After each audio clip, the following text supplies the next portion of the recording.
एक दूसरे से प्राप्त होता हुआ मेरा ज्ञान राजर्षियों के पास चला गया और फिर वहीं से मेरा ज्ञान लुप्त हो गया और फिर वही ज्ञान आज मैं दे रहा हूँ। आज समय का शत्रु भी वही ज्ञान दे रहा है, लेकिन भ्रम हो गया। अर्जुन जी कहने लगे कि प्रभु अरे सूर्य का जन्म तो आज काल में हो गया था और आप कह रहे हैं मैं तो सूर्य को ज्ञान किया था और मैं 32 साल से कुछ आपको अच्छी तरह से जानता हूँ। तब कृष्ण भगवान ने क्या बताया था कि बहु में हम वेद प्रमाण न तो वेद परंता। अरे मेरा और तुम्हारा बहुत सा जन्म हो गया अर्जुन, जिसे तू नहीं जानता मैं जानता हूँ।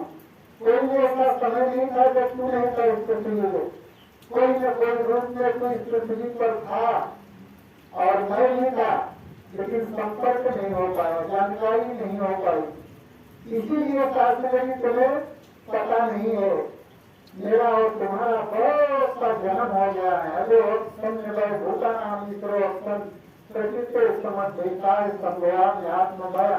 मैं जन्मा हूँ, अविनाशी हूँ, सारे प्राणियों का ईश्वर होते हुए भी अपनी योग माया से मैं पैदा होता हूँ, अवतार लेता हूँ।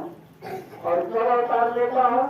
यदा यदा ही धर्मस्य ग्लानिर्भवति भारत आयुर्स्थानम धर्मस्य तदात्मानं सृजाम्यहम् परित्राणाय साधूनां विनाशाय च दुष्कृतम् धर्म संस्थापनार्थाय संभवामि युगे युगे। फिर मैं हर युग में अवतार लेता हूँ अर्जुन। जब धर्म की हानि हो जाती है, इंसान इंसानियत भूल जाता है, अपना कर्तव्य भूल करके विपरीत काम करने लगता है, भक्ति छोड़कर कोई और मार्ग पकड़ लेता है, तो फिर मैं जन्म लेता हूँ, अवतार लेता हूँ अपने भक्तों का उद्धार करने के लिए और इस धर्म को फिर से स्थापित करने के लिए। हे अर्जुन, मैं साथ में उसी समय अवतार लेता हूँ। पढ़ता है सारा संसार, उधर रामचरितमानस में भी पढ़ रहा है, गीता में भी पढ़ रहा है, लेकिन जब ये अवतार लेता है और जब ये संदेश देना चालू करता है, जब ये आता है तब भ्रमित हो जाता है, अर्जुन की तरह भ्रमित हो जाता है। और जब साथ में भ्रमित होता है तो कभी उसके पास नहीं जाता। इसीलिए तो लिखना पड़ा शास्त्र में कि जब आए तो बात में सुनते, मरे तो पीछे चलते हैं।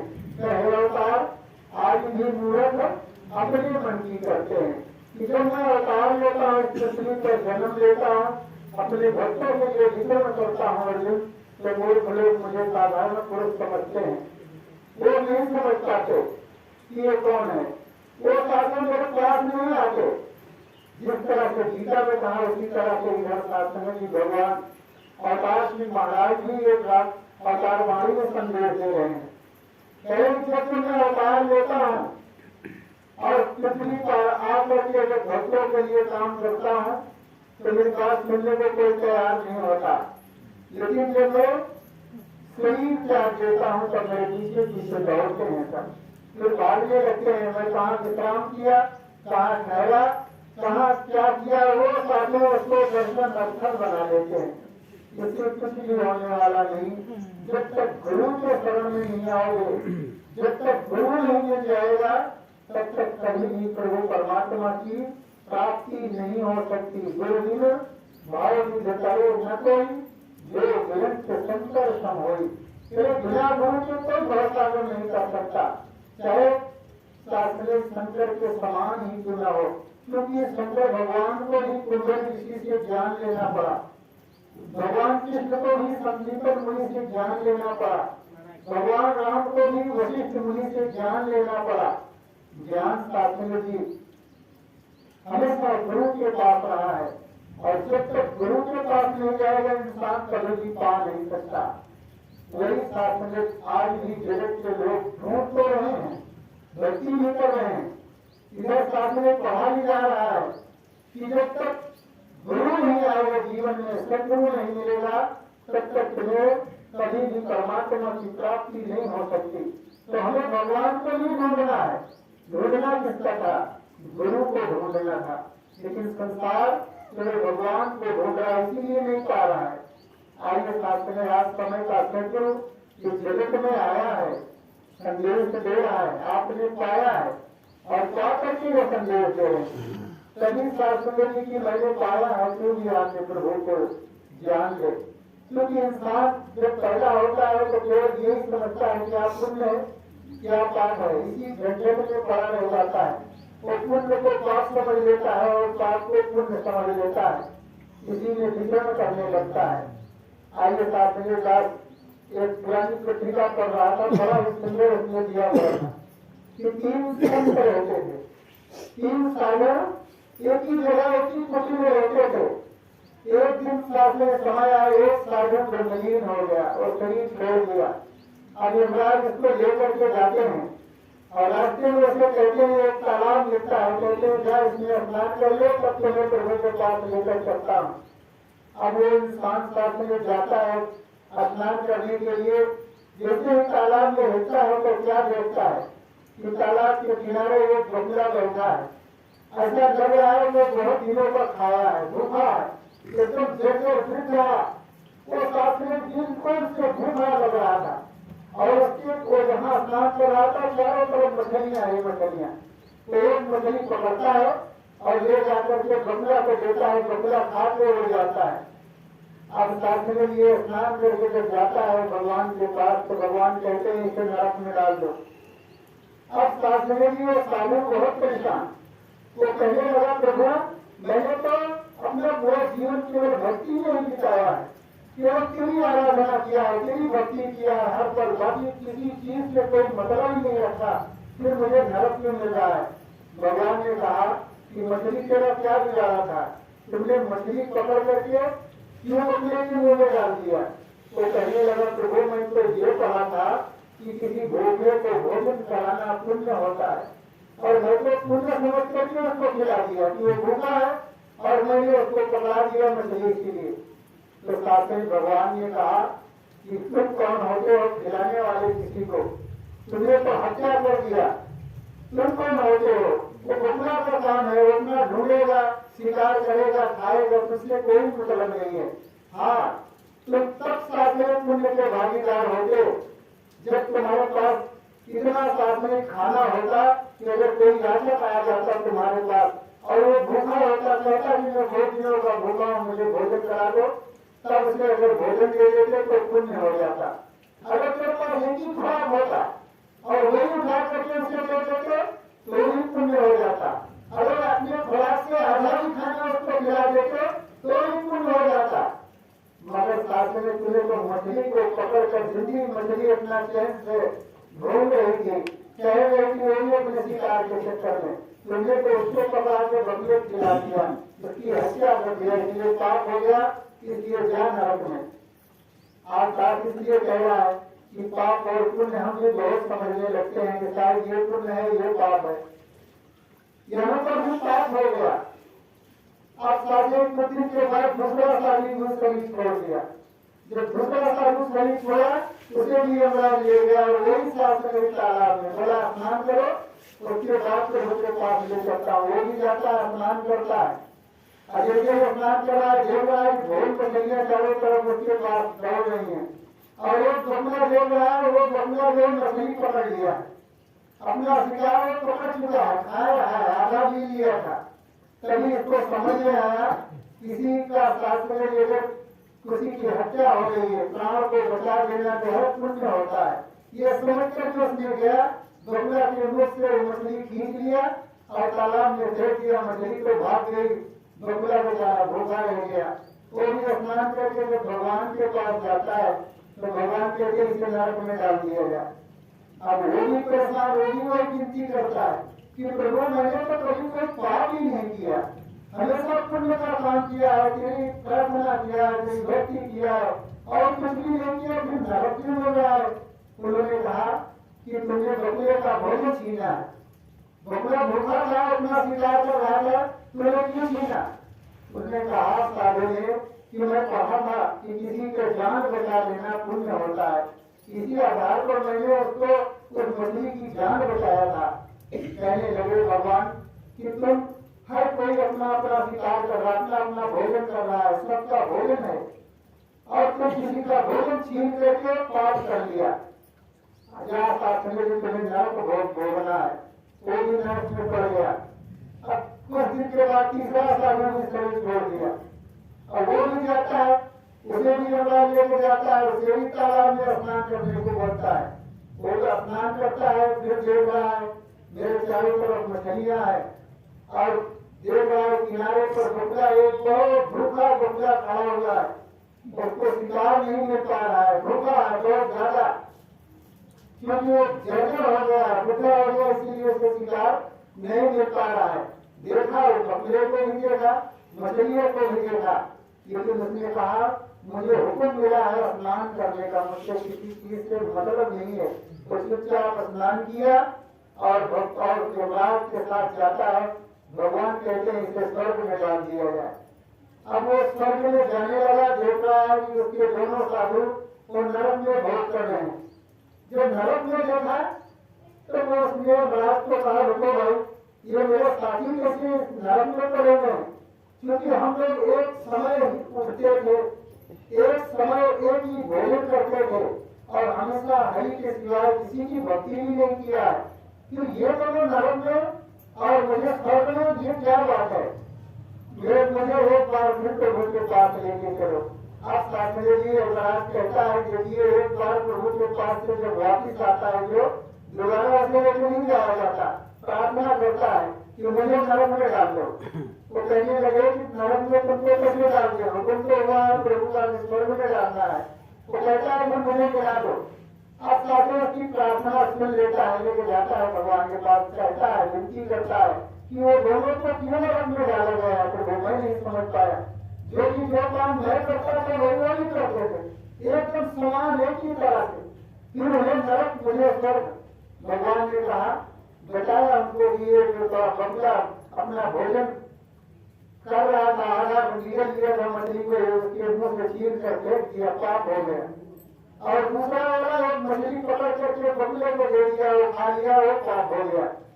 आइए साथ में हमें क्या शिक्षा मिल रही है, हमसे कोई दुनियादारी से मतलब नहीं है। अगर हो सके किसी को भूखा समझ रहे हो, कोई साथ में किसी चीज की जरूरत है, अगर तुम्हारे पास है तो उसका मदद कर दो, ये पुण्य होता है।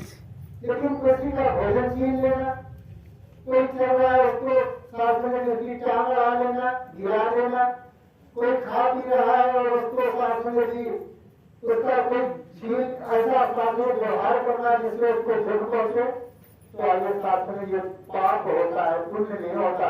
ये पाप और पुण्य के चक्कर में सारा संसार होता है, सोचता है ये चीज में पाप है, ये चीज में पुण्य है।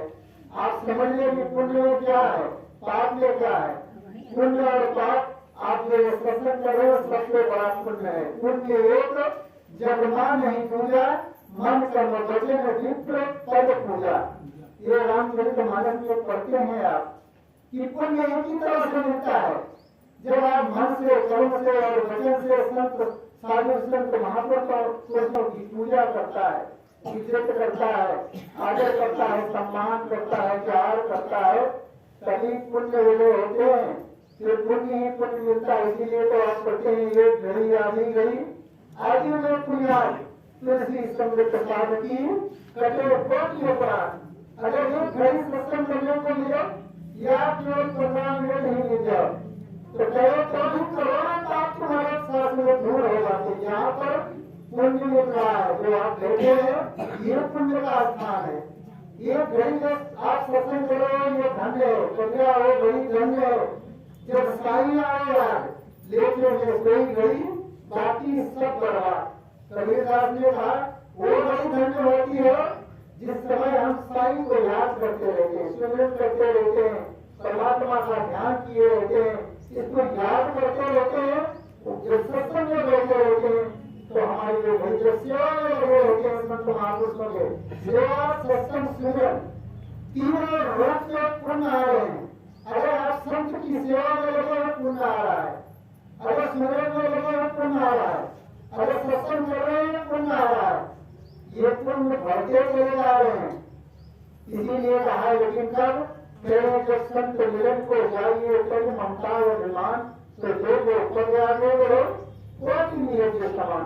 मगर उसके लिए भी बंधन है कि जब जाइए तो अपने अभिमान को त्याग देना। पहले से तेरे अंदर कोई अभिमान आ गया है वो सब क्या करके तो समभाव समदृष्टि लेकर के जब संत को मिलने के लिए आप सत्संग की ओर बढ़ते हैं, जो पद आगे बढ़ो कोटि नियम के समान। एक कदम आप आगे बढ़ाते हैं तो 1 करोड़ यज्ञ का फल मिलता है। सोचो कि 1 कदम में 1 करोड़ यज्ञ का फल मिल रहा है, फिर हम दुखी क्यों हो जाते हैं, हमें क्यों पछताते हैं, हम साधे क्यों कष्टों में पड़ जाते हैं। तो वही बाबा हरदेव जी महाराज जी कहे हैं हरदेव वाली में कि सेवा सत्संग और सुमिरन से जो कुछ पुण्य कमाता तू, अरे जिनका और नफरत में फंसकर उससे अधिक गंवाता तू।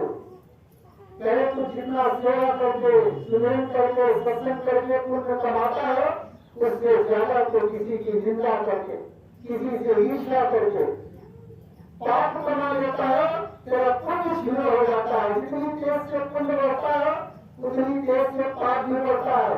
किससे? निंदा करने से, ईर्ष्या करने से। सोच ले ये हमारे अंदर बसा हुआ है तो जान ले कि मेरा पुण्य एक खाता चला जा रहा है। अरे अहंकार है हमारे अंदर, समझ लेना मैंने 50 साल से अगर भक्ति किया सब खाद में मिल जाएगा, सब बेकार। इसीलिए शास्त्र में भी इस समय का सदगुरु बार बार ये संदेश देता है, सत्संग करो, सेवा करो, सुमिरन करो। क्यों?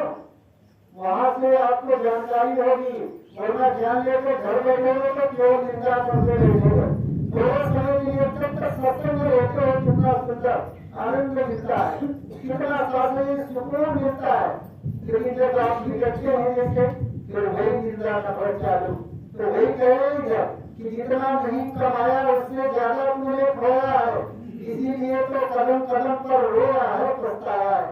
बाबा हरदेव जी महाराज जी कह रहे हैं कि जितना तुमने कमाया नहीं उससे ज्यादा तुमने पाप कर दिया, इसीलिए तो तुम कदम कदम पर रो रहा है, पछता रहा है। नाम का धन जो तुमने कमाया अगर संभाल न पाएगा तो जरा सोच ले इस जीवन में क्या आनंद उठाएगा। ये नाम का जो ज्ञान मिला हुआ है, तुम्हें धन मिला हुआ है, अगर इसको तो संभाल नहीं पाएगा तो ये जरा सोच ले कि इस जीवन में फिर क्या आनंद उठाएगा। फिर मेरे ज्ञान का काम मतलब रह जाएगा। अगर इनका नफरत ही करना है तो फिर भक्ति कहाँ हो रही है। ये तो साथ में सब बेकार चला गया। मेरा सारी भक्ति, मेरा सारा सेवा, मेरा सारा सुमिरन सब बेकार चला जा रहा है, क्योंकि उससे ज्यादा मैं पाप करता जा रहा हूँ। वही शास्त्र जी ये समझा रहे हैं कि निंदा नफरत से भी बाज नहीं तू आएगा तो निंदक नहीं कहलाएगा, भक्ति से भी जाएगा। कितना सुंदर समझा रहे हैं इधर। वाकई में सोचे कि हम कहाँ खड़े हैं, हम क्या कर रहे हैं। ज्ञान तो ले लिए, जो जरूर चीज है पा गए, मोक्ष भी मिलने वाला है, लेकिन रास्ता ही बदल दिए तो कहाँ से मिलेगा। हम अपने घर की ओर जाने के बजाय अगर कोई और रास्ता पकड़ ले, बढ़िया सड़क दिखाई पड़े बोले चलो ये ज्यादा अच्छी है, इधर पकड़ ले तो कहीं और चले जाओगे, घर नहीं पहुंच पाओगे। तो गुरु को मार्ग दे रहा है, रास्ता दे रहा है आपको। अगर वो रास्ता छोड़कर कहीं और भटके तो फिर सब बेकार हो जाएगा, फिर भक्ति खाद में मिल जाएगी। यही गुरु समझा रहे हैं कि निंदा नफरत से यदि बात नहीं तो आएगा तो निंदक भी कहलाएगा और भक्ति से भी जाएगा। आइए 7 मिनट हमें निंदा नफरत से बाहर जाना है, वो दूर रहना है, क्योंकि इतना मेहनत करके हम पुण्य कमा रहे हैं, इतनी मेहनत से हमें संस्कार मिला हुआ है, हमें समय का सदगुरु मिला हुआ है और सदगुरु हमें जीने का ढंग सिखा रहा है, एक एक पल हमें चलने की साथ में शिक्षा दे रहा है। इसके माध्यम से, इन संत महापुरुषों के माध्यम से ये संत समझा रहे हैं, वही जगा रहे हैं। नहीं तो फिर वही कि आपकी सुई कहीं और ढूंढ रहे हो और कोई कहीं और है, तो फिर पुण्य तो कहीं और हो, ढूंढ कहीं और हो, मार्ग कहीं और हो, कुचल कहीं और रहा है, तो कहीं भी अपने स्थान पर नहीं पहुंच पाएगा। इसीलिए अंत में किस भगवान ने क्या कहा था अर्जुन को, कहा सर्वधर्मान प्रत्यक्षमाम एवं सर्वत्र अहम सर्व पापे भो मोक्षाश्याम। मां सोचा कि हे अर्जुन सारे धर्मों को त्याग दो, केवल मेरे प्राण होगा, मेरे शरण में आएगा, बस मैं तेरे सारे पापों को नष्ट करके तुम्हें मोक्ष दे दूंगा। लेकिन शास्त्रिक इंसान जब ज्ञान नहीं पा जाता है तब नहीं पाता। हम खुद सोचें हम कितना कर पा रहे हैं, कितना आदर सम्मान कर रहे हैं। सिखा के दिया है हमें कि अपने माता पिता का आदर करना, अपने भाई बंधुओं का आदर करना, सबसे प्यार करना, सबका सत्कार करना। क्या हम माता पिता का सत्कार कर पा रहे हैं? अगर नहीं कर पा रहे समझ लेना सब देगा। तो ज्ञान कहाँ है? ज्ञान उजाले में चलना पड़ेगा। ज्ञान के साथ में कि उजाले में ही हमारा जीवन अगर बीत रहा है तब तो समझ लो हम कर रहे हैं। अगर जो कर रहा है माता पिता की सेवा सत्कार कर रहा है समझ लो बहुत बड़ा पुण्य। क्योंकि माँ बाप का जो आशीर्वाद होता है वो तुम्हें लोक का विश्व मिलेगा और लोक का विश्व मिलेगा। एक देख रहा था आज इंसान किस तरह से एक दूसरे को गिराने में लगे हैं। एक सामूहिक परिवार ने जगह देखा कि एक जो खेल में समझाने की कोशिश कर रहा था वो सही सबको गुब्बारे खुदा करके दे दिया और कह दिया कि लास्ट में जिसके पास गुब्बारा छूट जाएगा वही जीत जाएगा। क्यों इतनी सरकती लाइन से सब खड़े हो गए अपने अपने हाथ में गुब्बारे लेकर। अब स्वयं क्या कर दिया एक दूसरे का गुब्बारा फोड़ना शुरू कर दिया। फोड़ने के लिए उसने नहीं कहा था, उसने तो यही कहा था कि गुब्बारे को जो बता देगा लास्ट वो जीत जाएगा। आगे सामने सब एक दूसरे का गुब्बारा फोड़ते फोड़ते सब फोड़ डाले। एक दिन किसी के पास नहीं बचा, सब के सब जीरो हो गए। जब लाइन में खड़े हो गए तो रोसरी ने कहा ये बताओ कि मैंने तो कहा था कि गुब्बारा को बचाना है। अगर सब कोई केवल खड़े होते किसी का गुब्बारा कोई न फोड़ता तो सब कोई जीत गए थे। लेकिन यहाँ तो संसार इसी तरह से संसार भी है। अगर किसी को आगे बढ़ता देखता है कि मैं तो गया हूँ गड्ढे में, चलो इसको भी खींच लो इसी गड्ढे में। बस यही संसार चल रही है। इसीलिए सभी धर्म में ढेरी ढेला किए हैं। हर कोई खींच के अगर कोई स्वर्ग में जाना चाहता है खींच लेते हैं। निरंकारी में कहाँ जा रहे हो? वहाँ तो शास्त्रों की बहुत जगह है। वहाँ एक दूसरे का सुना सुनते हैं, पढ़ते हैं कि सिया राम में सब जग जानी कर राम जोर युग पानी कि सीता और राम के समान सारे संसार को समझना हर किसी को। और करो राम जोर युग पानी दोनों हाथ जोड़कर प्रणाम करना। और जब चेतन जब जीव जो तो सकल राम में जान अपन तो सबके पदकमल सदा जोर युग पान। कि जब ये जड़ और चेतन जितने भी जीव है सबको राम का रूप समझना है और जब हाथ जोड़ करके उनके चरणों की साथ में पूजा करना है। भूल जाता है इंसान की भगवान राम की क्या सिखलाई थी। सातम संत हमें जब देखा और मुझसे अधिक संत कर लेगा। वही तो समझा रहे हैं कि मुझसे भी ज्यादा संत महापुरुषों का सत्कार करना है। ये सिखलाई हमें मिल रही है। और हम क्या कर रहे हैं? जगत क्या कर रहा है? वो नरक में ही धीरे धीरे सबको ले जा रहा है। एक का सोचता है मेरा भूल गया, मैं नुकसान में पड़ा हूँ तो इसको कैसे जाने दूं, इसको मैं खींच लो। लेकिन साथ में ये सब अनजाने में हो रहा है क्योंकि समझ नहीं पाया कि करना हमें क्या है। ये गुरु सिखा रहा है कि हमें किस तरह से जीवन जीना है। इस तरह से अगर एक दूसरे का नुकसान करेंगे तो अपना भी नुकसान होगा, सबके सब जीरो हो गए। आइए साथ में यही सीख लेने के लिए हम सत्संग आते हैं कि अपने घर के हर प्राणियों का सत्कार करना है, आदर करना है। ऐसा करोगे तो घर स्वर्ग बन जाएगा। कभी भी घर से निकलो अपने माता पिता का चरण छुओ और साथ में आशीर्वाद उनका लेकर के निकलोगे। दास कहता है कि कभी भी कोई कष्ट नहीं आएगा, आपका हर काम पूरा हो जाएगा। मगर पहले आप चरणों की पूजा करना सीखो। वह कहेंगे हृदय से उनके चरणों को स्पर्श करके जाओगे तो काम जरूर पूरा हो जाएगा। करके देख लेना। आइए साथ में ये गुरु की सिखलाई है। गुरु इसीलिए अगर सम्मान करना सिखा रहा है, एक दूसरे का कदर करना सिखा रहा है। नहीं तो जगत क्या करता है?